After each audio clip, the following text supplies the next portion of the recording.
ஏன் முஹம்மது ரசூல் வளர்த்தார்கள்? ஒட்டுமொத்த உலக வாழ்க்கையிலும், உன் பிள்ளையின் வாழ்க்கையில், உன் மனைவியின் வாழ்க்கையில், உன் குடும்பத்தின் வாழ்க்கையில், ஒட்டுமொத்த உலக சூழலையில் நீ வாழும் காலமெல்லாம் வாழ்.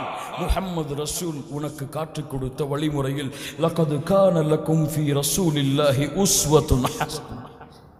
ரப்பு சொல்லுகிறான், இந்த முஹம்மதிடத்தில் ரசூலுல்லாஹ் ஸல்லல்லாஹு அலைஹி வஸல்லம் உங்களுக்கு அழகிய முன்மாதிரி இருக்கிறது. எடுத்துச் செல். வா, முஹம்மது ரசூலின் வாழ்க்கையை படிப்போம். வாருங்கள், அந்த சுன்னாக்களை இந்த உலகத்திற்கு பறைசாற்றுவோம். உலகமே எதிர்த்தாலும் முஹம்மது ரசூலின் ஒரு சுன்னாவை செயல்படுத்துவதற்காக உலகத்தை எதிர்த்து நிற்போம். முஹம்மது ரசூலின் சுன்னாவை உயிர்ப்பிப்பதற்காக. சஹாபாக்கள் அதற்காக வாழ்ந்தார்கள். ஒட்டுமொத்த மார்க்க அறிஞர்களும் அதற்காக வாழ்ந்தார்கள்.